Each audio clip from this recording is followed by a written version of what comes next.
भगवान बुद्ध की बात करेंगे तो उन्होंने भी यही कहा, जब आनंद ने उनसे पूछा कि आपकी मृत्यु के बाद आपके शरीर का हम क्या करें, तो उन्होंने कहा कि अपने वो जो बाउल, बैगिंग बाउल था, उसको अपोजिट रख के कि जैसे महान राजाओं के शरीर का आप थू बनाते हैं वैसे ही मेरे इसका भी बना देना। तो यानी उसके बाद वो स्तूप बना और स्तूप कॉन्सेप्ट में आया। लेकिन उन्होंने जो कहा, यानी राजाओं के जो अंतिम संस्कार का ये सिस्टम था, उस वक्त तक वो कंटिन्यू कर रहा था। अगर इजिप्ट को आप देखें, वहाँ पर भी बल्कि जो राजा महाराजाओं को दफनाया गया, उनके साथ नौकरों की भी, क्योंकि उनके कपड़ों से और उनके उससे भी पहचाना गया कि उनके साथ जाओ भाई कि तुम मृत्यु के बाद भी इनकी ज़रूरत पड़ेगी और बहुत सारा सोना चांदी गहने जेवर सबके साथ दफनाया गया था। तो इतनी दूर की सभ्यता भी यहाँ से मैच कर रही है, ये इसका कैसे लिंक आप जोड़ते हैं? देखिए, अगर हम एंशिएंट वर्ल्ड की बात करें तो उस समय हमारे पास 4 सभ्यताएं हैं। चाइना है, इजिप्ट है, मेसोपोटामिया है और इंडिया है। जहाँ तक मृत्यु के बाद का बात है, वो लगभग सब में एक ही कॉन्सेप्ट है कि हमारी मृत्यु के बाद भी हमारा अंश कहीं ना कहीं रहता है। जब स्टोन एज है उस समय बोन में हमें मिलते हैं कि बोन के बीड या कोई पेंडेंट या इस टाइप की बहुत छोटी छोटी चीज़ें देखने को मिलती हैं। तो यानी बहुत अर्ली जब शुरुआत ही होगी तभी ये सेंस आ गया होगा कि अपने आप को सजाना है। फिर कपड़े का पहनने और कपड़ों का, तो जो सेमी प्रीशियस स्टोन्स हैं ये कलरफुल होते हैं। अच्छा। तो वो उनका यूज़ हमें देखने को मिलता है।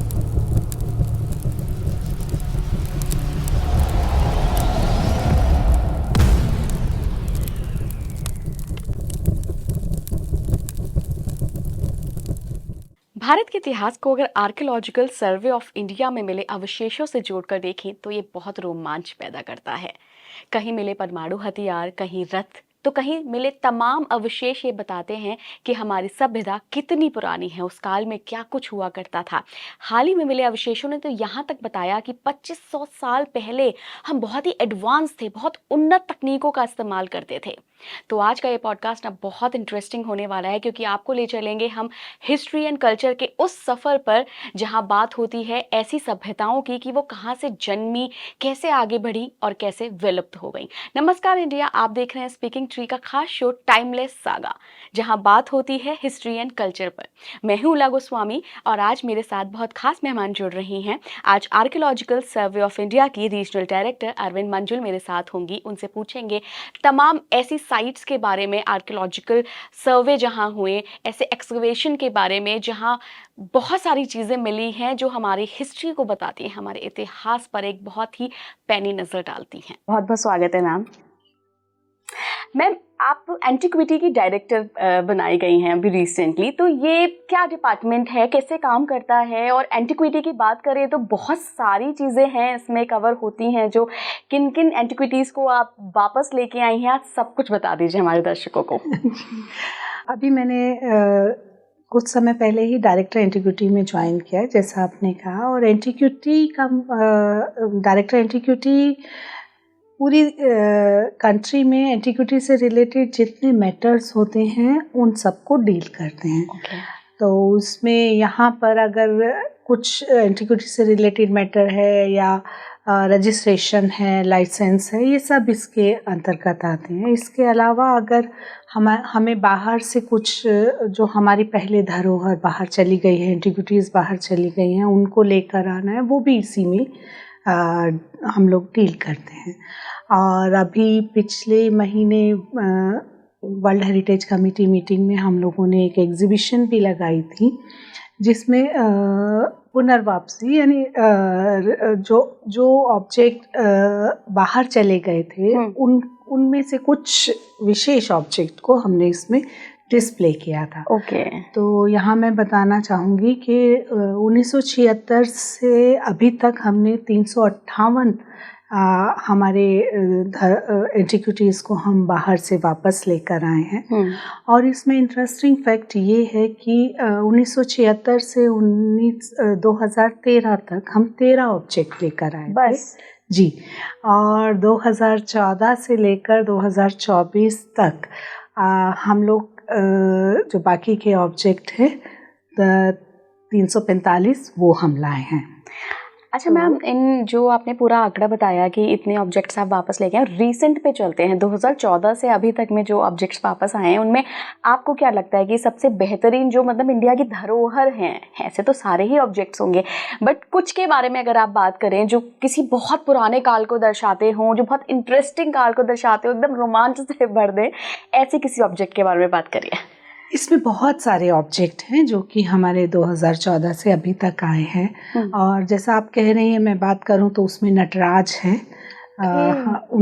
वो हम वापस लाए हैं। इसी तरीके से अगर मैं स्टोरी के साथ बात करूं तो महिषासुर मर्दिनी का एक स्कल्पचर है जो कि 1991 में 1991 में कश्मीर पुलवामा से चोरी चला गया था और उससे वहाँ एक आर्ट उसमें पकड़ा गया कि पता चला कि ये ऑब्जेक्ट तो हमारा है। उसके बाद हमने प्रयास किया और 2015 में हम उसे वापस लाने में सफल रहे। ऐसे बहुत सारे ऑब्जेक्ट है।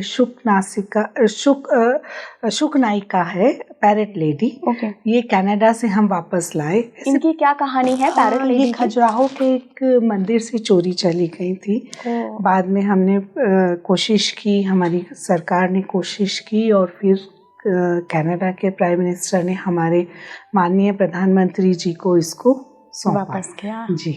इसके अलावा भी कुछ ऑब्जेक्ट्स हैं, कुछ सिक्के भी ऐसे हैं क्या कि बाहर चले गए हों? बहुत सारे हैं, बहुत सारे। मैंने कहा ना कि ये इतनी सारी धरोहर है कि हम जिस पर बात करें तो अब जैसे कुछ ऐसे भी ऑब्जेक्ट हैं जो अभी हम प्रयासरत हैं जिनको लाने के लिए। ये सूची तो मैंने अभी बताई। अभी हम USA से लगभग 297 ऑब्जेक्ट इस लिस्ट में है जो हम वापस लाने वाले हैं और अगर सब ठीक रहा तो हम बहुत जल्दी इस साल में ही वापस ले आएंगे उन ऑब्जेक्ट को इंडिया में। ऐसे ही कुछ और जैसे चोला पीरियड की कॉपर प्लेट्स हैं जो पहले कॉलोनियल पीरियड में बाहर चली गई थी, अभी लाइडन यूनिवर्सिटी के पास हैं, तो हमारी सरकार उसको भी लाने के लिए कोशिश कर रही है और हम जल्दी ही उन्हें लाने में सफल भी होंगे, आशा है। बिल्कुल बिल्कुल, डेफिनेटली मैम। मैम आपके थोड़ा काम पर बात करते हैं। जैसा कि मैंने अपने दर्शकों को बताया था कि आज के हम पॉडकास्ट में महाभारत काल की बात करेंगे, तो महाभारत काल से जुड़ी हुई बहुत सारी कहानियां हैं, बहुत सारे महाकाव्य महाभारत में भी वर्णन है। लेकिन अगर मैं कहूँ कि आपने जो एक्सकवेशन किए हैं, आपका जो काम रहा है, उसमें महाभारत कैसे इंक्लूड होता है, कैसे वो कुरुक्षेत्र का जो युद्ध हुआ था वो इंक्लूड होता है, उस पर बात करेंगे। पहला सवाल मेरा से रिलेटेड ये है कि एक लेखक है अमेरिकी, डेविड हैचर चाइल्ड्रेस, उनकी एक किताब में उन्होंने बताया है कि इस बात के सबूत मिले हैं कि भारत में पहले से ही एटॉमिक पावर जो थी, न्यूक्लियर वेपन जो था वो मौजूद था, महाभारत काल में यूज़ किया गया है। तो कहीं किसी खुदाई में आपको वो वेपन्स के कुछ अवशेष क्या कभी मिले या कुछ ऐसा जो इंडिकेट करते हों कि महाभारत का युद्ध वाकई इस धरती पर हुआ है? बहुत अच्छा आपने सवाल किया है, क्योंकि हम लोग आर्कियोलॉजिस्ट हैं और रिमेन्स और फैक्ट्स उन पर बात करते हैं।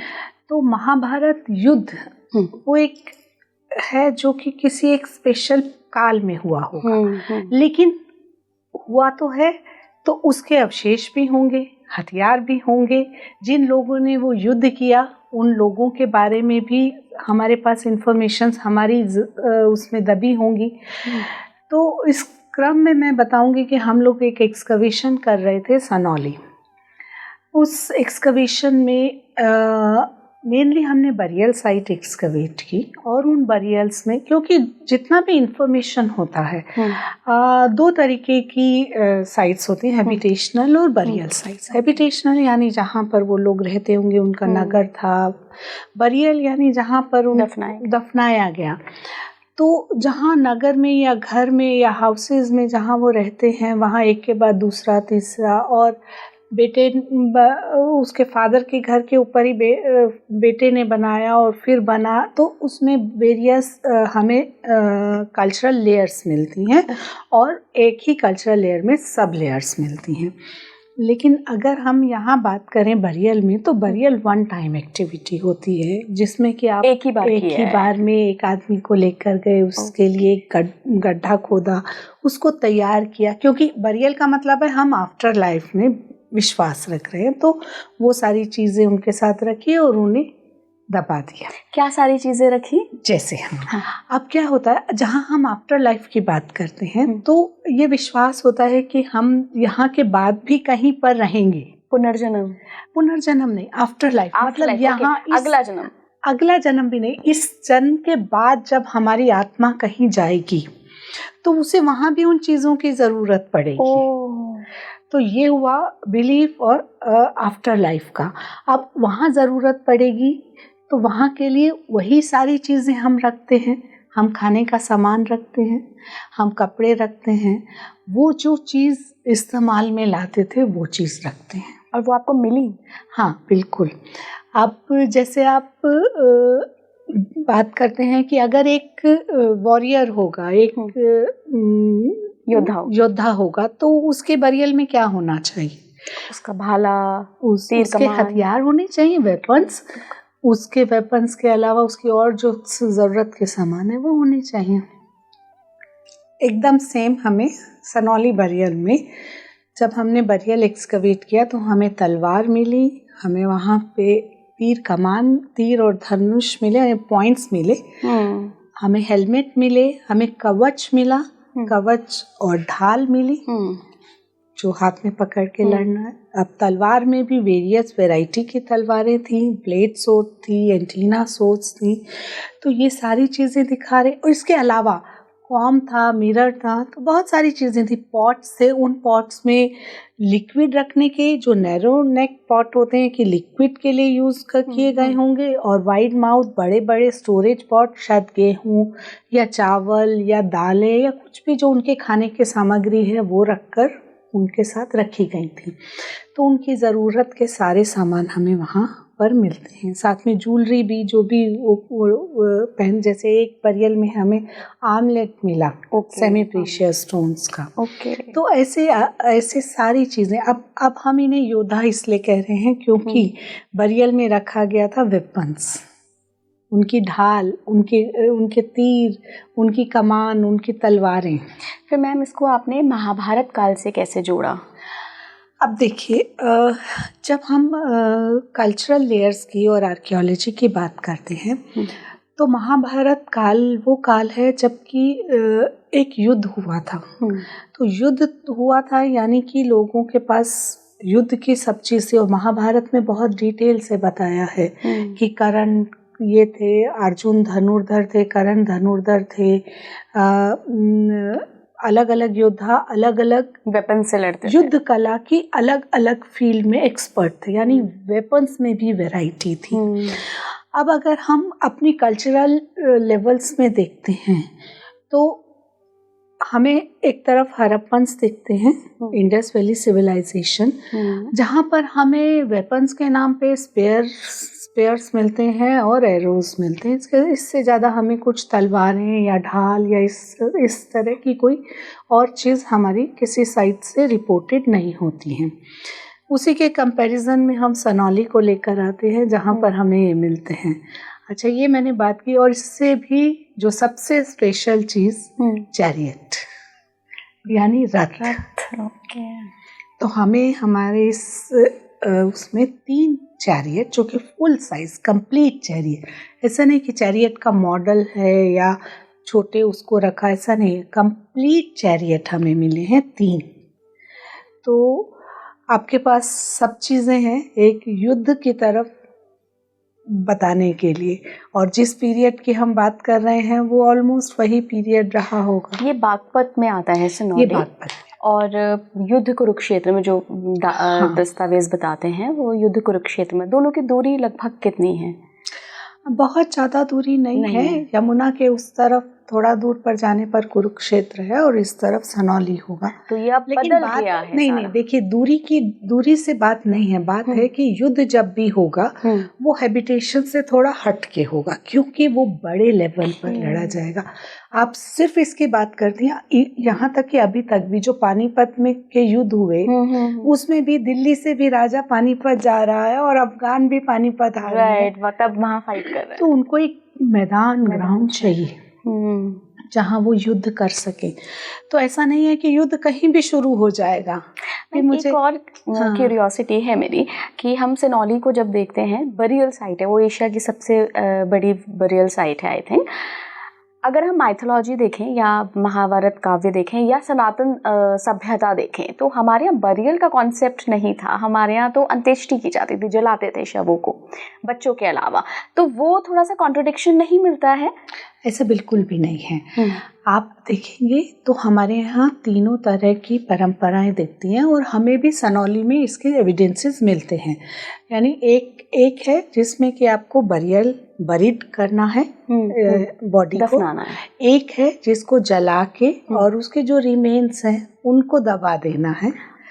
तो और एक है जिसकी बॉडी ही नहीं मिली, यानी आप शिकार में गए और शेर कहीं हो गया, या युद्ध में गए और आपकी बॉडी ही नहीं आई, तो क्या आपके दाह संस्कार नहीं होंगे, आपके लास्ट रिचुअल्स नहीं होंगे? ऐसा नहीं है। उनके रिलेटेड जितना सामान है उनको रखकर वो सारे रिचुअल्स किए जाते होंगे।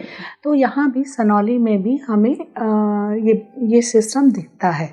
कुछ एक सिंबॉलिक बरियल भी मिलता है जहाँ पर सिर्फ तलवार मिलती है और कुछ नहीं, पॉट है, मतलब उसमें जो सामान, खाने का सामान वो सब रखा है, तलवारें रखी है, बॉडी नहीं है। तो आप कहेंगे कि बॉडी गायब हो गई, ऐसा नहीं है, वो सिंबॉलिक बरियल है। फिर पार्शियल बरियल भी है, यानी कहीं और पर उनकी डेथ हुई होगी, मर गए होंगे युद्ध में, उसके बाद उनकी जो बोन्स बची हैं वो वहाँ लाकर और उनका अंतिम जो रिचुअल है वो की गई हैं। और एक एक्सटेंडेड बरियल मिलते हैं। जहाँ तक आपने ये सवाल किया तो ऐसा नहीं है, हमारे अपने जो वेद हैं, पुराण हैं, वो बताते हैं कि ये तीनों तरह की परंपराएं हमारे यहाँ पर थी और ये तीनों ही परंपराओं का हम इस्तेमाल करते थे अपने अंतिम संस्कार के लिए। अब जैसे अब भगवान बुद्ध की बात करेंगे तो उन्होंने भी यही कहा, जब आनंद ने उनसे पूछा कि आपकी मृत्यु के बाद आपके शरीर का हम क्या करें, तो उन्होंने कहा कि अपने वो जो बैगिंग बाउल था उसको अपोजिट रख के, कि जैसे महान राजाओं के शरीर का आप थू बनाते हैं वैसे ही मेरे इसका भी बना देना। तो यानी उसके बाद वो स्तूप बना और स्तूप कॉन्सेप्ट में आया। लेकिन उन्होंने जो कहा, यानी राजाओं के जो अंतिम संस्कार का ये सिस्टम था उस वक्त तक वो कंटिन्यू कर रहा था। तो ऐसा नहीं है कि एक ही उस पर हम थे, ये तीनों ही चीज़ें हम लोग इस्तेमाल कर रहे थे। सिनौली की ही बात करते हैं। आपने बताया कि आफ्टर लाइफ को दिखाते हुए आपको बरियल साइट में चीज़ें मिली, तो इजिप्ट में भी ये कॉन्सेप्ट कई जगह मिला है। अगर इजिप्ट को आप देखें वहाँ पर भी बल्कि जो राजा महाराजाओं को दफनाया गया उनके साथ नौकरों की भी, क्योंकि उनके कपड़ों से और उनके उससे भी पहचाना गया कि उनके साथ जाओ भाई कि तुम मृत्यु के बाद भी इनकी ज़रूरत पड़ेगी और बहुत सारा सोना चांदी गहने जेवर सबके साथ दफनाया गया था। तो इतने दूर की सभ्यता भी यहाँ से मैच कर रही है, ये इसका कैसे लिंक आप जोड़ते हैं?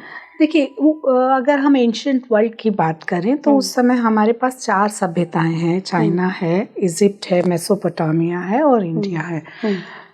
जहाँ तक मृत्यु के बाद का बात है वो लगभग सब में एक ही कॉन्सेप्ट है कि हमारी मृत्यु के बाद भी हमारा अंश कहीं ना कहीं रहता है। हम जीवित रहते हैं, हमें उन चीज़ों की ज़रूरत पड़ती है। तो वही इजिप्ट में भी कॉन्सेप्ट है कि जब हमारी मृत्यु हो जाएगी और जब हम मर जाएंगे तो भी तो हमें ये सारी चीज़ें चाहिए। हमें खाना चाहिए, हमें नौकर चाहिए, हमें चैरियट चाहिए, हमें सब चाहिए।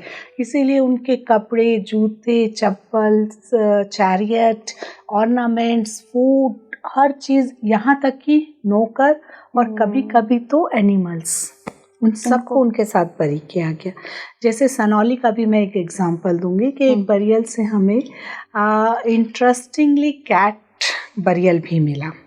ओके। और अब वो उसकी पालतू बिल्ली होगी, और क्योंकि उनकी मृत्यु हो गई तो बिल्ली को भी शायद उन्हीं के साथ दफनाया गया होगा। तो ऐसे बहुत सारे विश्वास हैं जो कि कहीं एक जगह लिमिटेड नहीं है, वो सब में कॉमन दिखते हैं हमें। अच्छा मैम, कई बार हम ना फिक्शन मूवीज़ में देखते हैं और कई जगह ऐसी फिक्शन नॉवेल्स भी हैं जहाँ पर इन जो आर्कियोलॉजिकल सर्वे होता है उन चीज़ों के बारे में बताते हैं। जैसे इजिप्ट के बारे में कहा जाता है कि भाई मत खोदो, कुछ ना कुछ श्राप जुड़ा हुआ है, ये बहुत हज़ारों साल पुरानी मम्मी है, इसको मत जगाओ। ऐसी बहुत सारी कहानियाँ प्रचलित हैं। तो क्या आपके साथ भी कभी ऐसा हुआ कि किसी इलाके में आप गए हो और वहाँ के रीति रिवाज के हिसाब से लोगों ने आपको मना किया हो कि नहीं इस चीज़ को तो मत आप खुदाई करिए, कुछ श्राप लग सकता है, कोई महामारी आ सकती, कई चीज़ें जोड़ते हैं, मतलब उन वाली चीज़ों को कैसे आप डील करते हैं और कहाँ कहाँ क्या क्या चीज़ें आपको मिली इस तरीके की, अंधविश्वास कह लीजिए अगर? देखिए, ये एक तरीका है उस जगह को बचाने का, और ये हमारे लिए बहुत अच्छा है। अगर किसी माउंट को के बारे में ये धारणा है कि उसको खोदने से कुछ बुरा हो जाएगा तो लोग उसकी खुदाई नहीं करेंगे या उस वहाँ से सामान नहीं उठाएंगे। नहीं तो आजकल जो है, आप एंशिएंट माउंट एक तो बहुत कम बचे हैं क्योंकि अर्बनाइजेशन इतना ज़्यादा हो गया, अब वैसा हमें लैंडस्केप दिखता ही नहीं है। तो बहुत तेजी से हमारे जितनी एंशिएंट साइट्स हैं या माउंट हैं वो ख़त्म हो रहे हैं। जैसे सनौली वाले एरिया की भी मैं बात करूं, ये स्थल सबसे पहले प्रकाश में तब आया जब एक ईंट भट्टे वाला यहाँ से मिट्टी उठा के ले जा रहा था और उसे उस मिट्टी में कुछ हड्डियाँ दिखी। वो हड्डियाँ और वो पॉटरी के टुकड़े उसने उठा के रख दिए और वो न्यूज़पेपर में आया और तब पता चला कि यहाँ पर कोई बहुत एंशिएंट साइट है। तो अब अगर ऐसा होता कि यहाँ से मिट्टी नहीं ले जानी है तो शायद वो बचता। अभी तो ऊपर का सब खत्म हो गया है। तो कहीं ना कहीं ये जो चीज़ें हैं, या जैसे अब मेरा जो एक्सपीरियंस है मैं बताती हूँ कि जिन माउंट्स पे कोई मज़ार है या कोई ऐसा विश्वास जुड़ा है वो माउंट बहुत प्रोटेक्टेड रह गए हैं। लेकिन जिनके साथ ऐसा नहीं था वो ऑलमोस्ट या तो उन पर गांव बस गए हैं, क्योंकि क्या होता है ज़्यादातर थोड़ा एलिवेटेड एरिया पर लोग बसते हैं और थोड़ा नीचे रहता है वहाँ अपना खेत और वो बनाते हैं। तो जल्दी ही जो माउंट वाला एरिया होता है उस पर गांव आपको ज़्यादातर मिलेंगे, मैक्सिमम समय आप देखेंगे। हाँ, तो वहाँ पर माउंट लोग रहने लगते हैं। और जो ऐसे खाली वीरान रहते हैं वो जल्दी ख़त्म हो जाते हैं क्योंकि खेत में आ जाएंगे या लोग मिट्टी खोद कर ले जाएंगे। और जहाँ पर कोई मज़ार है या कोई ऐसा विश्वास है वीराने में या गांव के बीच में भी है तब भी बचा रह जाएगा। जैसे बिंजौर की मैं बात करूं, बिंजौर एक हड़प्पन 4 माउंट है हड़प्पन अनूपगढ़ तहसील में। तो वहाँ पर जितने माउंट हैं वो लगभग ख़त्म हो चुके हैं, उन पर अब खेती हो रही है। एक माउंट है जो बच गया, वो रेमेसार, जहाँ पर कि ऊपर एक मज़ार थी। अच्छा। हालांकि उसमें भी डिस्ट्रक्शन हुआ, उसमें एक तरफ तालाब बन गया, कुछ खेत में चला गया, लेकिन एक पार्ट जिस पर वो मज़ार बनी थी वो बचा रह गया क्योंकि मज़ार के कारण लोगों का विश्वास है तो उन्होंने उसको नहीं खोदा, उसको नहीं हटाया उस एरिया को, और वहाँ से हमें बहुत सारी इन्फॉर्मेशन मिली। तो कभी कभी ऐसा होता है कि ये जो विश्वास होते हैं वो हमारे लिए बहुत अच्छे होते हैं। नहीं तो अभी जिस ढंग से अर्बनाइजेशन हो रहा है, गांव बढ़ रहे हैं, पॉपुलेशन बढ़ रही है, हमारे ये एंशिएंट जितनी भी साइट्स हैं वो तेज़ी से ख़त्म होती जा रही हैं। खासकर आप देखेंगे कि इस अपर गंगा यमुना द्वाब में तो बहुत सारे साइट्स खत्म हो गई हैं। मैम वापस महाभारत पे आते हैं। जो डेविड हैचर थे उन्होंने जो अपनी किताब में जिक्र किया है, मैं दोबारा उसके बारे में जानना चाहूँगी। क्या न्यूक्लियर वेपन जैसा कोई चीज़, कोई टर्म आपको इंट्रोड्यूस हुआ ड्यूरिंग ये एक्सकवेशन? नहीं, देखिए, जिस काल की हम बात कर रहे हैं उस काल में लोग क्या भाषा और लिपि यूज़ कर रहे हैं, ये हमारे पास इंफॉर्मेशन है, क्योंकि हमें कोई इंस्क्राइब चीज़ नहीं मिली है। दूसरा, उसके पैरेलल जो हमें इंडस वैली सिविलाइजेशन या इंडस सरस्वती सिविलाइजेशन दिख रही है, हमें वहाँ पर जो सील्स मिली हैं, जो इंस्क्रिप्शंस या लेटर्स हमें मिले हैं पॉटरी पर, या उनको हम आज तक पढ़ नहीं पाए हैं, वो डिसाइफर नहीं हुई है। तो हमारे पास अगर हम कहें कि कोई ऐसी लिखी हुई जानकारी, तो वो हमारे पास तो अभी नहीं है, या हम उसे पढ़ नहीं पाए हैं। जहाँ तक जो हमें एविडेंसेस मिल रहे हैं, उसमें हमें तलवार, धनुष, तीर, भाले, ये सब तो मिलता है, हेलमेट, लेकिन किसी तरह के न्यूक्लियर वेपन के एविडेंस, तो न्यूक्लियर वेपन तो उसकी एनर्जी तो वहीं पर, जब वो इतना साल रहेगा तो कहाँ रहेगा, रेडिएशन तो वगैरह जैसे भी कोई ऐसा चीज़। कुछ हमें मतलब जो एक्सकवेटेड साइट है उससे इस ढंग के कोई एविडेंसेस तो नहीं हैं, पर फ्यूचर में कुछ भी हो सकता है। अगर पर अभी जितने एविडेंसेस हैं वो, या फिर हम अपने भी महाभारत की भी बात करें, तो महाभारत में भी वो न्यूक्लियर वेपन की बात नहीं करते। वो कहते हैं कि जो तीर चल रहा है, उस तीर के साथ एक के साथ 1000 तीर बन गए, या ब्रह्मास्त्र है, या उसमें अलग अलग उसके तीर हैं। तो या फिर वो जिस ढंग से युद्ध कर रहे हैं, अगर मल्ल युद्ध भी कर रहे हैं तो वो बहुत स्ट्रॉन्ग है, बॉडी एकदम वज्र जैसी है, या फिर गदा से कर रहे हैं तो एक ही गदा के वार में बहुत लोगों को मारा जा रहा है। तो इस ढंग के युद्ध की बात है। क्या ऐसा हो सकता है कि जो भी एक्सकवेशन के बाद हमें चीज़ें मिलती हैं, वो कभी किसी सभ्यता का वर्णन जहाँ नहीं है, वो सभ्यता भी मिली हो जिसका वर्णन ही नहीं है इतिहास में, और अभी तक वो एक मिस्ट्री बना हुआ हो कि ये कौन सी सभ्यता है, या ये क्या मिल गया, ये कुछ नया है, ये इसका तो हमने कहीं जिक्र किया नहीं है। मान लीजिए अगर आपने जो सिनौली का ही, मैं एक एग्जाम्पल दे रही हूँ, क्या पता ये सच ना हो, एक सिर्फ एग्जाम्पल दे रही हूँ कि सिनौली को हमने महाभारत से जोड़ा, क्योंकि वहाँ पे वेपन्स जो मिले और जिस तरीके की बरियल साइट थी, उन सारी चीज़ों को हमने एक काल से जोड़ लिया। क्या पता ये वो हो ही ना, उस महाभारत काल के बाद भी कोई ऐसा काल आया हो, या कोई ऐसी सभ्यता आई हो जिसमें ये सारी चीज़ें हों। देखिए, कोई भी जो एविडेंस होता है वो पहली बार आता है।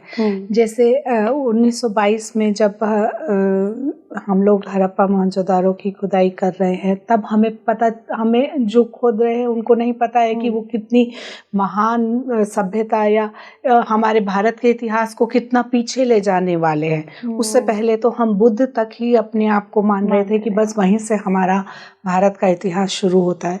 लेकिन उससे आगे भी 2000-3000 साल पहले हम लोग थे, इसके एविडेंस हम खोद रहे हैं, ऐसा पता नहीं था। तो जब हम पहली बार कोई एक्सकवेट करते हैं तो बहुत सारी नई चीज़ें हमारे सामने आती हैं। सिमिलरली सनौली की अगर मैं बात करूं, इस एरिया में जब प्रोफेसर बीबी लाल जी ने एक्सकवेशन हस्तिनापुर का किया था, तो पेंटेड ग्रेवेयर के नीचे उनको कुछ पॉटरी के टुकड़े मिले थे, और उसका जो कलर था वो आसानी से निकल रहा था, तो उन्होंने उसे ऑकर कलर पॉटरी का नाम दिया। यानी वो ऑकर कलर की थी, रेजिड्यू आराम से ऊपर से निकल रहा था, और छोटे छोटे शर्ट्स थे। तो फिर उसके बाद वो बहुत और भी कई साइट से मिली, तो उन्होंने कहा कि ये एक OCP कल्चर है, उसे ऑकर कलर पॉटरी कल्चर का नाम देती है। फिर उसी के पैरेलल हमको 19th सेंचुरी में एक एंटीना सोड मिलती है कॉपर की। अच्छा। तो उसको हमने नाम दे दिया, वैसे ही फिर हमें और जगह मिली तो उसको नाम दे दिया कॉपर होट कल्चर, क्योंकि वो कॉपर की बनी हुई थी। ज़्यादातर केसेस में होट्स में मिल रहे थे, उसमें हमें तलवारें मिल रही थी, भाले मिल रहे थे, हारपून्स मिल रहे थे, रिंग्स थे, और एंथ्रोपोमार्फ मिल रहे थे। एंथ्रोपोमार्फ एक स्पेशल ह्यूमन फिगर जैसा है जो कॉपर या में बना रहता है। अच्छा। तो वो मिल रहे थे, तो उन्होंने उसे कॉपर होट कल्चर का नाम दे दिया। अब हम ये नहीं जान पा रहे थे कई समय से कि कॉपर होट वो बनाने वाले कौन लोग थे। इधर हम ये नहीं समझ पा रहे हैं कि ओसीपी पॉटरी को यूज़ करने वाले लोग कौन थे, क्या कर रहे थे। कहीं कहीं मिल रहा है ओसीपी। सनौली में एक ही बरियल में हमें ओसीपी पॉटरी भी मिल रही है और एंटीना सोड भी मिल रही है। बहुत दोनों अलग चीजें हैं। तो हाँ, तो पता चला कि यही वो कल्चर है जो कि कॉपर वुड बना रहा है। तो ये एक इंटरेस्टिंग बात है कि हमको कई बार कुछ चीज़ें अलग अलग मिलती हैं, लेकिन जब नई एक्सकवेशन होते जाते हैं और वो एक दूसरे से जुड़ते जाते हैं, तब हमें समझ आता है कि ये तो शायद यही लोग थे जो ये बना रहे थे। धातु की थोड़ी सी बात करते हैं, मेटल की। आपको क्या लगता है कि सबसे पहले हमने कौन सी मेटल डेवलप करी और मेटल्स की हिस्ट्री क्या है, आप उसके बारे में अगर थोड़ा सा बताएं। और आपके एक्सपीरियंस में आपको कहाँ कहाँ जो भी मेन साइट्स हों उनके बारे में थोड़ा बताइए, कहाँ कहाँ मेटल मिला और कैसे वो इंटरेस्टिंग हो जाता है। मेटल की अगर हम बात करें तो सबसे पहले जो मेटल सामने आता है वो होगा कॉपर। इसीलिए हमने जो पीरियडाइजेशन भी किया, स्टोन एज, यानी जब आदमी ने स्टोन का इस्तेमाल किया अपनी सुरक्षा के लिए और अपनी के लिए। हाँ, तो उस वक्त हमें स्टोन में टूल्स मिलते हैं। जो शुरुआती स्टोन टूल्स हैं वो क्रूड हैं, बहुत फिनिश नहीं है, बड़े हैं साइज में। धीरे धीरे उनका फंक्शन चेंज होने लगता है, वो ज़्यादा बनने लगते हैं। अब उसके बाद जैसे जैसे आदमी ने अगर खेती करनी भी शुरू की और काम भी शुरू किए, तो वो टूल्स में चेंजेस दिखने लगते हैं, माइक्रो टूल्स आ जाते हैं। अब उन्होंने एरो बनाना है तो उसकी टिप को उन्होंने बहुत शार्प बना दिया है। ऐसे टूल्स में डेवलपमेंट देखने को मिलता है। फिर एक समय आता है जब उसमें मेटल इंट्रोड्यूस होता है, तो वो होता है सबसे पहले कॉपर के बाद ब्रॉन्ज हमें दिखने लगता है, फिर आता है आयरन। तो इसी ढंग से हमारे कल्चर में भी हमें मिलता है। जैसे न्योलिथिक या फिर मेसोलिथिक के बाद हमें कॉपर दिखने लगता है, कॉपर के बाद ब्रॉन्ज और ब्रॉन्ज के बाद आयरन। तो जो पेंटेड ग्रेवेयर कल्चर है वहाँ से हमारे यहाँ आयरन की शुरुआत होती है। ये लोग पेंटेड ग्रेवेयर कलर की पॉटरी का इस्तेमाल करते थे और उसकी स्पेशल शेप्स थी। तो उन लोगों के साथ हमें आयरन के कुछ पीसेस जो कि खेती के लिए या और काम के लिए वो इम्प्लीमेंट कर रहे हैं, वो हमें आयरन में मिलने लगते हैं और फिर आयरन की शुरुआत हो जाती है। और जहाँ तक सनौली की बात है, और ये सिर्फ ऐसा नहीं है कि कॉपर के साथ silver, gold, various metal use कर रहे हैं, सेमी प्रीशियस स्टोन्स यूज़ कर रहे हैं। जैसे हड़प्पन में हमें लेपिस मिल रहा है, कार्नेलियन मिल रहा है, बहुत सारे सेमी प्रीशियस स्टोन्स मिलते हैं। और सिविलाइज जो कंटेम्प्रेरी कल्चर हैं उनमें भी ये सारी चीज़ें हमें देखने को मिलती हैं। जैसे सनौली में हमें सिल्वर मिला, हमें गोल्ड मिला, और एक इंटरेस्टिंग मेटल मिला इलेक्ट्रॉन। वो कॉपर और सिल्वर और गोल्ड का एलॉय है। तो इसका क्या काम? देखिए, जैसे ये मिलता है हमें कॉइन्स में। अच्छा। लेकिन वो लेट पीरियड में हमें कॉइन्स में मिलने लगता है। अर्ली पीरियड में वहाँ पर सनौली में हमें मिला एक सेप्टर, उसके हेड पर ये एलिमेंट कैप था। ये इलेक्ट्रॉन का कैप बना हुआ था, तो जिसे आप राजदंड कहते हैं ना। हाँ। तो हो सकता है वो राजदंड हो, और वो बरियल में हमें मिला था उनकी कॉफिन के नीचे। तो मतलब वो फिर कोई राजा महाराजा रहे होंगे? हाँ बिल्कुल, वो कॉफिन भी 8 फीट का था, काफ़ी बड़ा कॉफिन था, और उसके जो लिड था, ऊपर जो ढक्कन था, वो पूरा डेकोरेटेड था एंथ्रोपोमॉर्फ फिगर से। और उसकी जो लेग्स थी वो भी फुली कॉपर से डेकोरेट की गई थी, लीफ डिज़ाइन से। और आगे और पीछे की जो उसका चारों तरफ की पट्टी थी, उस पे भी बहुत बढ़िया डिज़ाइनिंग थी। तो ये सब हमें मिला, और उस कॉफिन के नीचे हमें 2 सेप्टर मिले। तो एक पे इलेक्ट्रॉन और एक पर गोल्ड। तो उसका वो जो टॉप था वो एक का गोल्ड का था, एक इलेक्ट्रॉन का। नीचे एंटीना सोड थी, और और भी बहुत सारी चीज़ें उसके नीचे रखी हुई थी। यानी उन्होंने कॉफिन जो बरियल सिस्टम था वो इतना सुंदर से बनाया हुआ था कि पहले उन्होंने ज़मीन तैयार की, उस ज़मीन के ऊपर उन्होंने कॉफिन जब रखा, उसके बाद चटाई बिछाई, उसके ऊपर वो सामान रखे जो बहुत वैल्यूएबल थे, वो कॉफिन के नीचे अरेंज करके रखे। चार हेड साइड पे छोटे पॉट रखे, स्टोरेज बड़े पॉट पाँव की तरफ रखे, उनके हथियार तलवारें सब उस पूरे पिट में डेकोरेट करके रखी, और फाइनली उन्हें गार्लैंड के से सजाया, क्योंकि हमें बहुत सारे छोटे छोटे बीड्स की मालाएं मिली।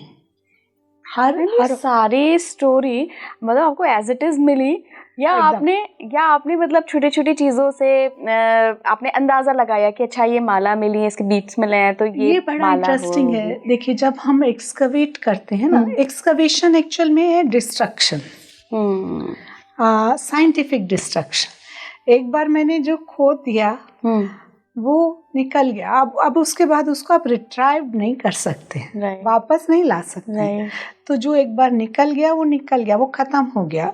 इसलिए हमारी कोशिश होती है ईच एंड एवरीथिंग रिकॉर्ड करने की, स्लोली बहुत ध्यान से हर चीज़ निकालने की, परत दर परत उसको नीचे जाना है, हर स्टेज को रिकॉर्ड करना है, ऑब्जर्व करना है कि हम क्या निकाल रहे हैं। जैसे इसमें मैं इंटरेस्टिंग बताती हूँ कि चैरियट कैसे मिला। चैरियट का जब व्हील हम एक्सकवेट कर रहे थे तो उसकी टिप पर कॉपर की ट्रायंगल्स पूरे व्हील में डेकोरेट है। तो जब हम टॉप पर आए तो हमें सिर्फ टिप, कॉपर की टिप विजिबल थी सरफेस पे।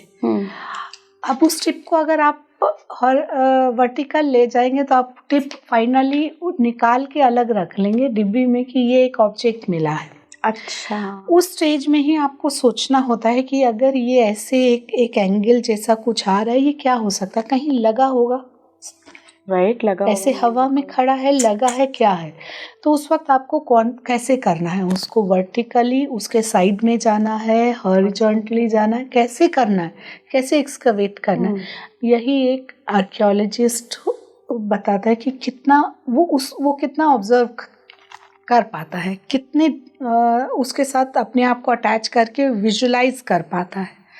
और जब हमने उसके साइड में वर्टिकली हम लोगों ने डिग किया तो फिर एक रो जैसा दिखने लगा ट्रायंगल का, फिर नीचे गए तो दूसरा रो विजिबल हुआ, फिर एक राउंड दिखा और उस राउंड में ये ट्रायंगल्स लगे हुए थे, जैसे सन रेज रेडिएट करती हैं उसी फैशन में। तो वो पूरा तो ये तो हुआ, और बीच में हब भी मिला हमें उसका, व्हील में जो होता है, तो पता लगा कि ये व्हील है। व्हील है, व्हील ऐसे ही कहाँ से आ रहा है, ऐसे बहुत सारी चीज़ें हैं। जब आप एक्सकवेशन करते हैं तो आपको जस्ट खोदना नहीं है, तो एक ब्रश मार के एक चीज साफ करके देखते हैं। जब आपके हाथ में नाइफ होता है और टूल्स होते हैं, एक्सकवेशन टूल्स, तो आपका दिमाग हमेशा अलर्ट रहता है कि आप क्या निकाल रहे हैं, वो क्या हो सकता है। क्योंकि आप जमीन के नीचे जा रहे हैं जो आपके लिए आप नहीं जानते क्या है। अगर एक गलती आपके वो एविडेंस को कम्प्लीटली डिस्ट्रॉय कर सकती है, आप उस कहानी से वंचित रह जाएंगे, आप वो स्टोरी नहीं समझ पाएंगे। तो इसीलिए कहा गया ये डिस्ट्रक्शन है, लेकिन साइंटिफिक। अब वापस हम मेटल्स पे आते हैं। आपने बताया कि सबसे लास्ट में मतलब हम कॉपर पे थे, नहीं कॉपर के बाद हम आयरन पे आ गए थे। इसके बाद की क्या हिस्ट्री है? आयरन के बाद तो फिर हम लोगों को बहुत कुछ मिल गया। हम उसके बाद, अब तो मेहरौली का आयरन पिलर की आप बात करें तो वो आयरन ऐसे है, उस पर तो जंग भी नहीं लगती है, रस्ट भी नहीं लगती है। तो हमारी तो एडवांसमेंट अब आज की डेट में तो हम एकदम फुली एडवांस्ड हैं। और अलग अलग पीरियड में अलग अलग मेटल वैल्यू भी रही। जैसे जब हम कॉइनेज की बात करते हैं तो हमारे यहाँ सबसे पहले पंचमार्क कॉइन आए, तो वो सब सिल्वर में बने। उसके बाद जब इंडो ग्रीक कॉन्टैक्ट पड़ा और गोल्ड कॉइन हमारे सामने आने लगे तो गोल्ड कॉइन बनने लगे। पंचमार्क के बाद हमने और भी बहुत सारे कॉइन्स इस सीरीज़ में बने। फिर गोल्ड कॉइन आ गए, कॉपर कॉइन आ गए, अलग अलग राजा के अपने अपने कॉइन, उनकी मिंट, तो उसमें भी एक अलग कहानी है। वो कॉइन की बात करेंगे तो फिर हम सील से बात करेंगे कि जो हमें अर्लीस्ट इस ढंग के एविडेंस मिलते हैं। हालांकि वो कॉइन की कैटेगरी में तो नहीं आते, सील आते हैं हड़प्पन्स में, तो सील है। तो उसमें भी हमें एक तरफ एक एनिमल या कोई फिगर है, उस पर कुछ इंस्क्राइब्ड है, उनके लेटर्स हैं, तो वो कहीं लगाते होंगे, ट्रेड में यूज़ करते होंगे। ऐसे बहुत सारी चीज़ें हैं। सेमी प्रीशियस स्टोन्स की आप बात कर रहे थे कि कई जगह आपको एक्सकेवेशन में मिले हैं, वो इनका क्या इस्तेमाल होता है? ऑर्नामेंट्स के तौर पे करते थे ये? हाँ, semi precious stones always human being decorate अपने आप को करना चाहता है। तो जब स्टोन एज है उस समय बोन में हमें मिलते हैं कि बोन के बीड या कोई पेंडेंट या इस टाइप की बहुत छोटी छोटी चीज़ें देखने को मिलती हैं। तो यानी बहुत अर्ली जब शुरुआत ही होगी तभी ये सेंस आ गया होगा कि अपने आप को सजाना है। फिर कपड़े का पहनने और कपड़ों का, तो जो सेमी प्रीशियस स्टोन्स हैं ये कलरफुल होते हैं। अच्छा, तो वो उनका यूज़ हमें देखने को मिलता है। क्या कि हम पन्ना और मूंगा इन सब चीज़ों की बात कर रहे हैं? नहीं, पन्ना हम बात कर रहे हैं कार्नेलियन की। ओके। हम बात कर रहे हैं एमेथिस्ट की, हम बात कर रहे हैं लेपिस लेजुली की, इस टाइप के बीड्स हम बात। तो ये क्या है, अब लेपिस क्या है, ब्लू कलर का है, बहुत अट्रैक्टिव ब्लू कलर रहता है। अब गोल्ड बीट के साथ आपने ब्लू कलर का एक नेकलेस बना लिया, और हमें तो उसके स्पेसर्स भी मिलते हैं, हमें बड़े छोटे बीट भी मिलते हैं, तो उनकी अलग अलग डिज़ाइनिंग है।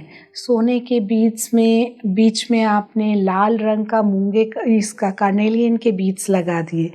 और हड़प्पन्स की बात करें तो उसमें हमें इवन अपने ये वेस्ट बैंड मिलते हैं कार्नेलियन, लॉन्ग कार्नेलियन बीट के, आर्मलेट मिलते हैं, बेंगल्स हैं कार्नेलियन की नहीं लेकिन शेल की और मेटल्स की और मटेरियल की बेंगल्स मिलती हैं। तो ऑर्नामेंट प्रोफ्यूजली वो यूज़ कर रहे हैं, और बीड्स ज़्यादातर ऑर्नामेंट में वो यूज़ कर रहे हैं। तो पेंडेंट मिलते हैं हम लोगों को, वेरियस टाइप के पेंडेंट्स मिलते हैं। मैम, सरस्वती नदी के बारे में थोड़ा सा जानना चाहूँगी। हम अगर अपना शास्त्रीय इतिहास अगर देखें तो सरस्वती नदी को बहुत वैल्यू दी गई है गंगा और जमुना के अलावा, और कहा गया है कि धरती पे मौजूद तो है लेकिन दिखेगी नहीं। सरस्वती नदी कहाँ कहाँ आप लोगों को कहीं एक्सकेवेशन में या रिसर्च में या कहीं आप किसी साइट पे काम कर रहे हो तो आपने जोड़ा, कहा जाता है हरियाणा के नीचे से बहती है और आगे जाके मिलती है, फिर वो उसके बारे में थोड़ा सा? देखिए, मैं आपको इंडस सरस्वती सभ्यता के बारे में बात कर रही थी। तो इंडस सरस्वती मैं इसलिए कह रही हूँ स्पेशली कि एक जितनी भी हड़प्पन साइट्स हमें मिल रही हैं नदी के आसपास मिल रही हैं। हाँ। तो इंडस पे तो ठीक है, अभी भी बह रही है, उस पर मिल भी रहे हैं, लेकिन इंडिया में भी हमें बहुत सारे स्थल मिलते हैं जो कि दिखा रहे हैं कि वो किसी नदी के किनारे तो हैं लेकिन अभी वो नदी नहीं है, या बहुत छोटी पतली सी स्ट्रीम रह गई है, और ये ज़्यादातर है घग्गर। तो जो घग्गर नदी है अब आप देखेंगे कि उस पर हमें, जैसे मैंने बिंजौर की बात की, अब बिंजौर भी ऐसा ही स्थल है, एक उस बहुत उसमें बहुत सारी चीज़ें हमें हड़प्पन उसकी मिल रही हैं, लेकिन वैसी नदी नहीं है जिसे हम कहें कि सरस्वती है। तो अच्छा, क्या सरस्वती थी? नहीं, ऐसा नहीं है, बिल्कुल होंगी, सरस्वती रिवर होगी, आज हम उसे और नाम से जान रहे हैं। जैसे अब घग्गर का जो ड्राई बेड है, हाँ, जो सूखा हुआ इलाका है, वो कभी बहुत बड़ा रहा होगा। जब हम उसके आसपास देखते हैं तो वो उतना नहीं है जितना आज विजिबल है, उससे कहीं बड़ा था। आप सैटेलाइट इमेजरी में भी देखेंगे तो आपको एक ड्राई रिवर का चैनल दिखता है। तो आप कह रही हैं वो सरस्वती हो वो सकती है? सरस्वती हो सकती नहीं, वो सरस्वती है। सरस्वती ही है। तो हम जो सरस्वती की बात करते हैं वो वही है, जिस पर हमें बहुत सारे स्थल मिले हैं, बहुत सारे हड़प्पन स्थल उस पर हमें मिले हैं। लेकिन क्लाइमेट चेंज और टेक्टोनिक मूवमेंट और बहुत सारे ऐसे रीजन से उसमें पानी आना धीरे धीरे कम हो गया। तो स्रोत कहाँ रहा होगा? गंगोत्री गंगा का है? ग्लेशियर हम कहते हैं बंदरपूछ ग्लेशियर से उसका सोर्स रहा होगा और फिर वहाँ से वो निकलती होंगी। बहुत सारी थ्योरीज हैं जिसमें हमारे बहुत सारे रिसर्च अभी चल रहे हैं। जियोलॉजिकल सर्वे ऑफ इंडिया और ASI भी इसमें काम कर रही है। उसके सरस्वती प्रोजेक्ट में हमने कुछ स्थलों का एक्सकवेशन भी किया था। तो उसका जो ड्राई बेड हमें आज दिखता है, उस ड्राई बेड पर हमें बहुत सारे स्थल मिलते हैं जो कि इस बात को क्लियर बताते हैं कि वहाँ कभी एक बहुत माइटी रिवर रही होगी, क्योंकि इतने बड़े लोगों के लिए कहाँ से पानी आएगा? वो सूखी हुई चैनल से तो आएगा नहीं, जिसमें बारिश का पानी आने पर वो पानी से भरती है। कहाँ से आ रहा है पानी? और रेगिस्तान में भी कहाँ से पानी आ रहा है?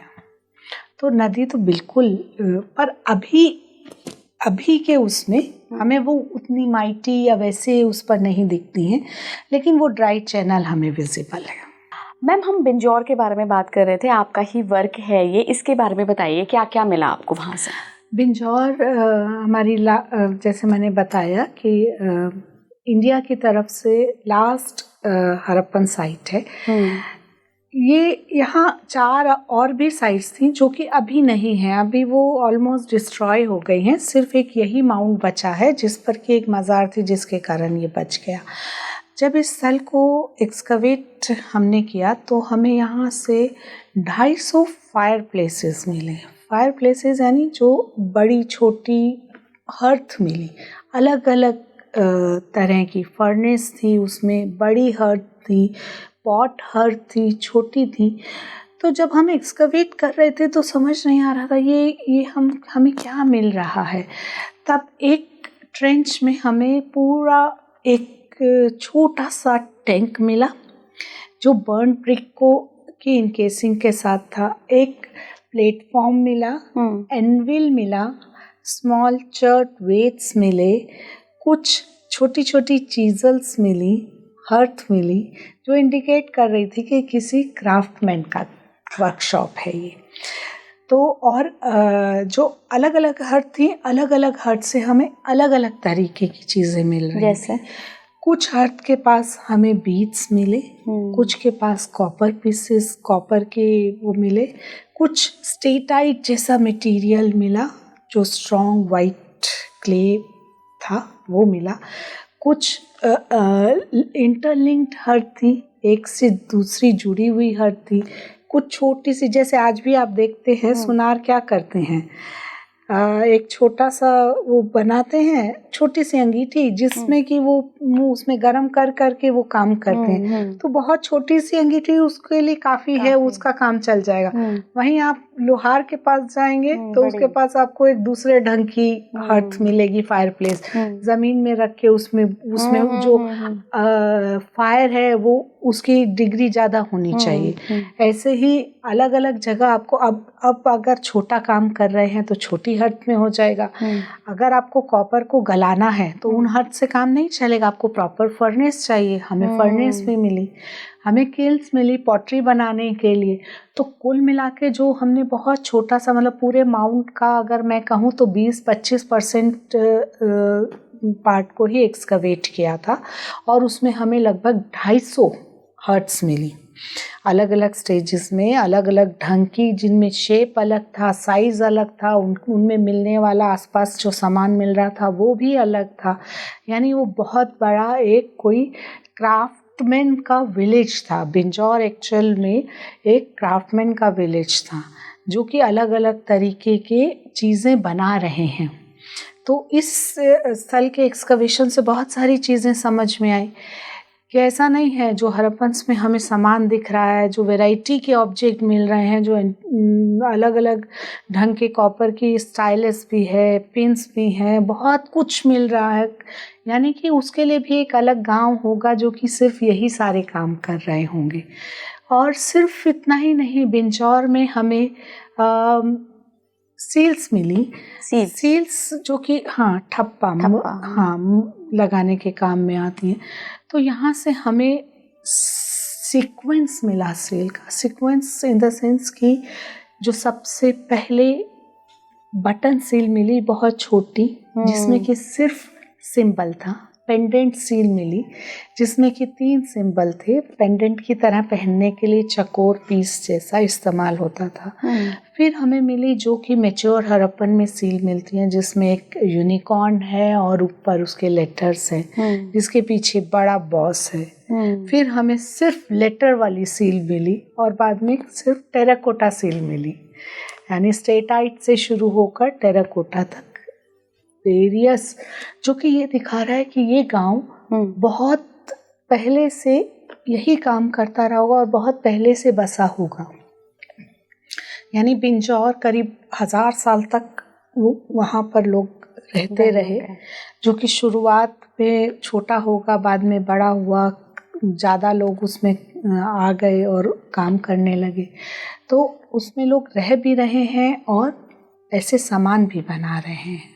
ये अभी तक हड़प्पन संस्कृति की आखिरी साइट है, मतलब इसके बाद नहीं, आखिरी मतलब इंडिया की तरफ। जैसे क्या हुआ मैं आपको बताती हूँ। जब मोहनजोदारो और हड़प्पा खोजे गए तो उसके बाद जो ज़्यादातर स्थल थे वो सब पाकिस्तान में चले गए, इस तरफ नहीं कोई भी नहीं था। तो फिर एक वो हुआ कि एक्सप्लोर किया जाए यहाँ इस तरफ। जब एक्सप्लोर किया तो बहुत सारे स्थल हमें मिल गए, उनसे भी ज़्यादा हमारे पास यहाँ पर रिपोर्ट। क्या महाराष्ट्र में भी कुछ मिला? हाँ, दायमाबाद एक स्थल है जो कि आखिरी वो है हड़प्पन स्थल जिसे हम कहते हैं। इधर से घूमते हुए पूरी गुजरात से नीचे दायमाबाद तक चले गए और ऊपर आप देखेंगे तो मांडा तक है, जम्मू कश्मीर में। तो ऐसे इसका जो क्षेत्र है बहुत बड़ा है, बहुत बड़े एरिया में। दायमाबाद में क्या मिला था? दायमाबाद में हमें जब ये लोग स्प्रेड होने लगे और धीरे धीरे कल्चर थोड़ा सा जो मैच्योर हड़प्पन थे वो थोड़ा डिक्लाइनिंग उसमें आने लगे, तो यहाँ पे हमें लेट हड़प्पन पॉटरी मिलती है दायमाबाद में। और हमें यहाँ से ब्रॉन्जेस मिले, 4 ब्रॉन्जेस हैं, जिसमें एक चैरियट है, बुल है, राइनो है, एलिफेंट है। तो ये 4 ब्रॉन्जेस हमें यहाँ से मिले। हालांकि ये एक्सकवेशन से नहीं, सरफेस फाइंडिंग थी। अच्छा। लेकिन ये यहीं से दायमाबाद से रिपोर्टेड है। तो जो आखिरी स्थल है वो दायमाबाद से लेकर कश्मीर में मांडा तक जाता है। फिर आपने ये कैसे अंदाज़ा लगाया कि लेट हड़प्पन पॉटरी देखिए, जिस भी कल्चर की हम बात करते हैं तो हमारा जो जिस समय कॉइन मिलने लगे हैं तो हम कॉइन से पहचान रहे हैं। अच्छा। कि पंचमार्क कॉइन है तो मतलब हम मौर्यन पीरियड में हैं और उसके आसपास के पीरियड में हैं। लेकिन उससे पहले हम कैसे बता रहे हैं? अब जैसे हमें सील मिल गई तो हम कहेंगे हड़प्पन है, लेकिन जिसमें सील नहीं मिलेगी तो हम कैसे जानेंगे? तो वो बताती है पॉटरी। तो जो इंडिकेटर्स होते हैं उनके साथ जैसी पॉटरी हमें मिलती है वो और वैसी ही सिमिलर पॉटरी अगर हमें कहीं और मिल रही है तो हम इजीली बता पाते हैं कि ये पेंटेड ग्रेवेयर साइट है।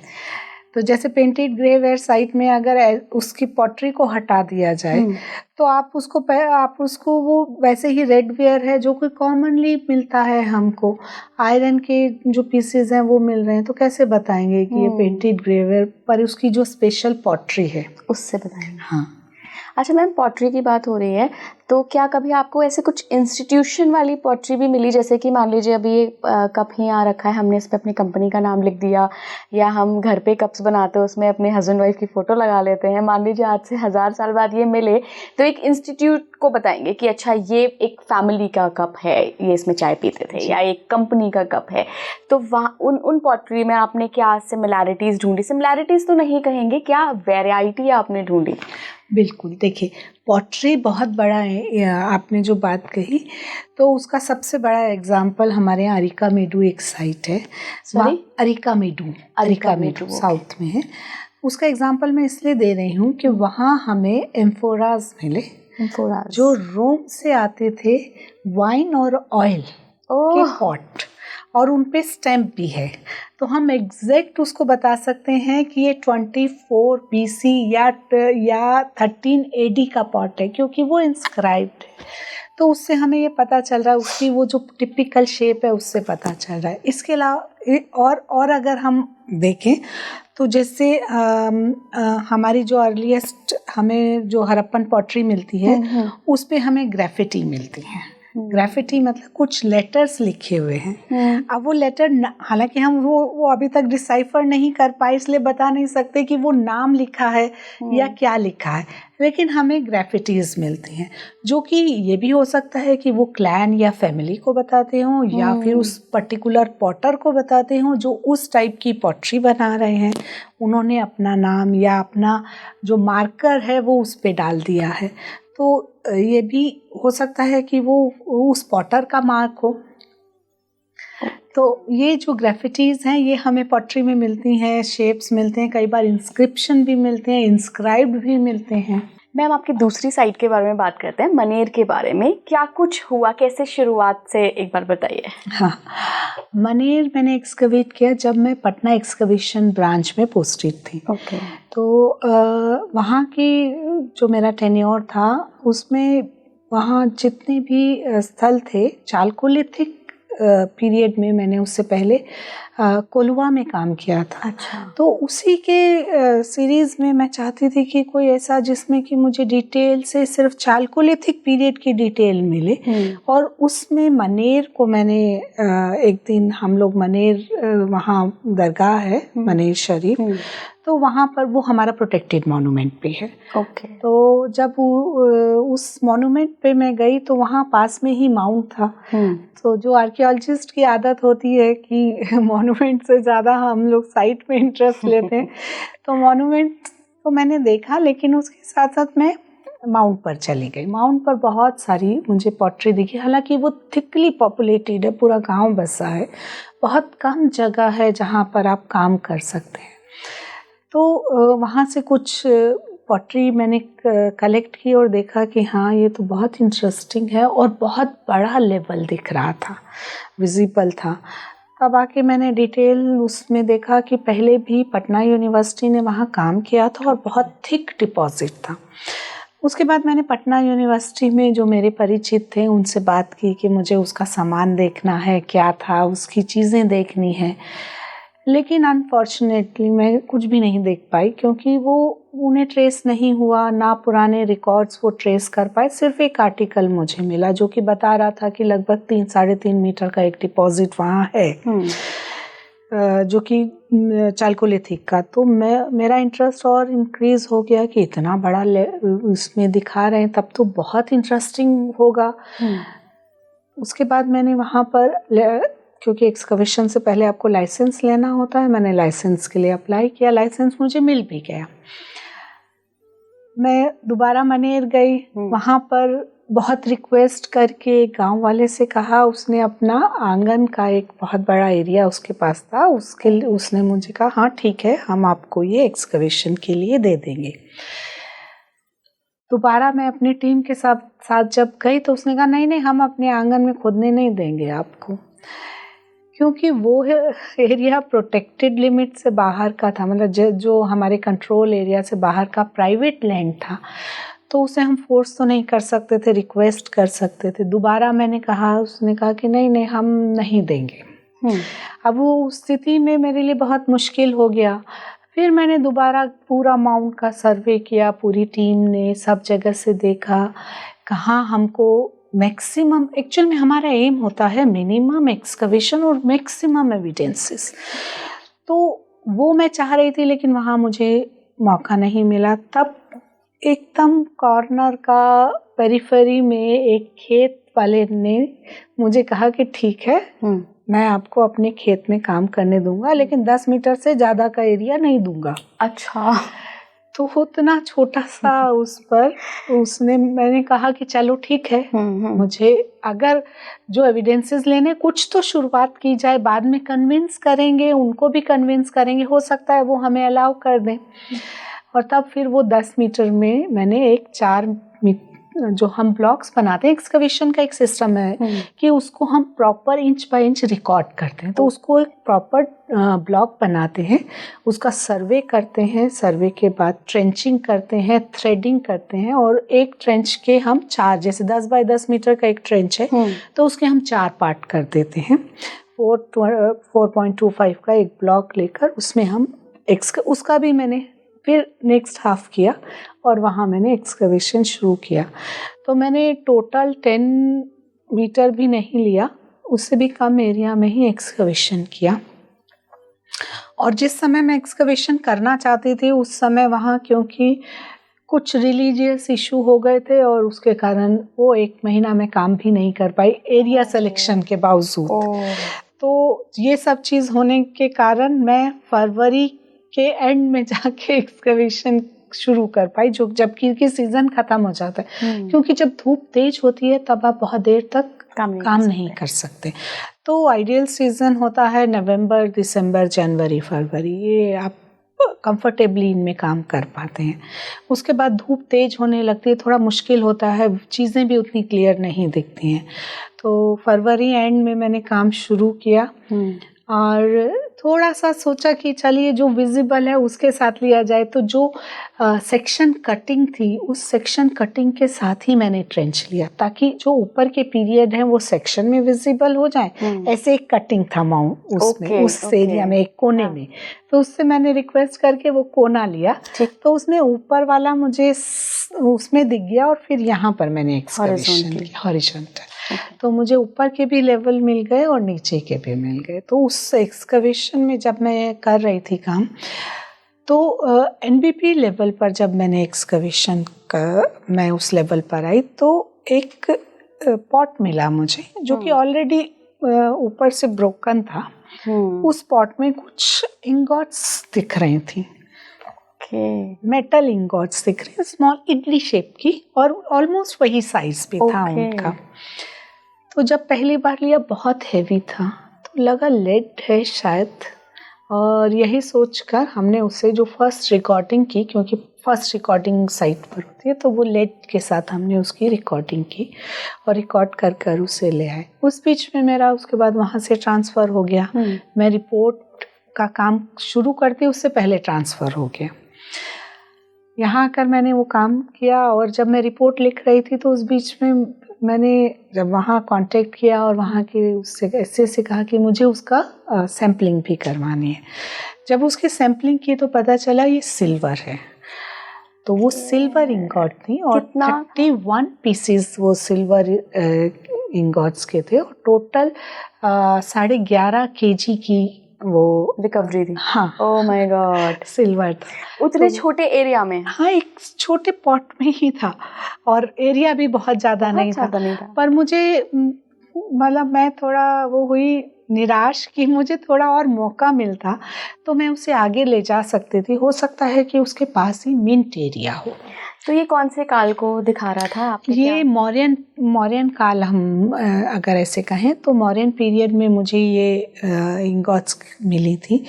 तो उस पीरियड में हमारे यहाँ पंचमार्क कॉइन्स बन रहे हैं, और ये जो मनेर जहाँ पर है, ये बहुत ही स्ट्रैटेजिक लोकेशन है।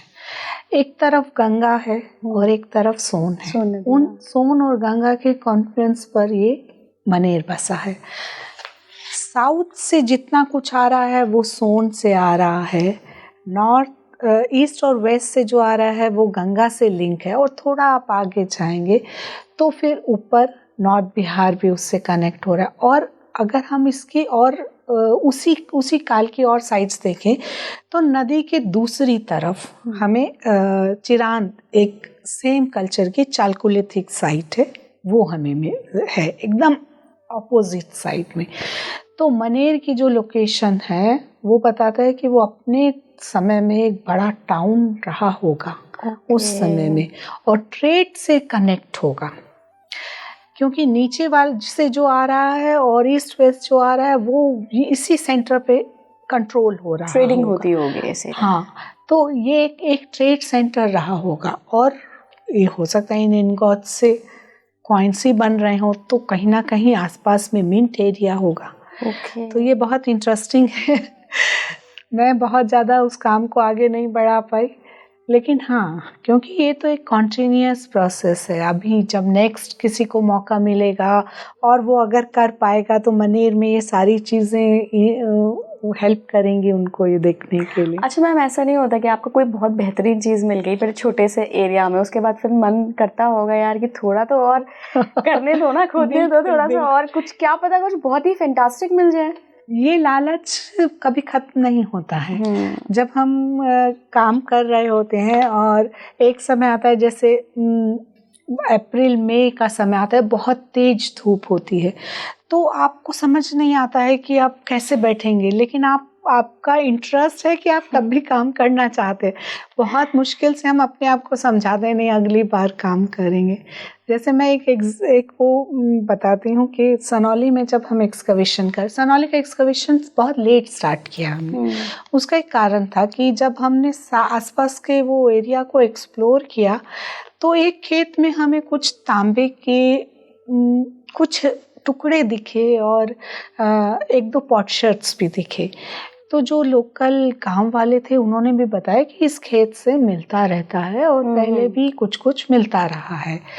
तो हमें लगा कि यहीं हमको एक्सकवेशन कर एक ट्रायल डिग लेनी चाहिए। तो ट्रायल डिग के लिए हमने वही 10 बाय 10 मीटर का एक ट्रेंच लगाई और उसका 4 मीटर का एरिया खोदना शुरू किया, जिसमें कि हमें पहले वो बरियल मिला, पहले ही उसमें एक बरियल आ गया और उसके बाद फिर वो लगभग 20 मीटर हमने लगभग खोदा, जिसमें कि 10 बरियल हमें मिले। सिंबॉलिक भी इंक्लूडेड है उसमें।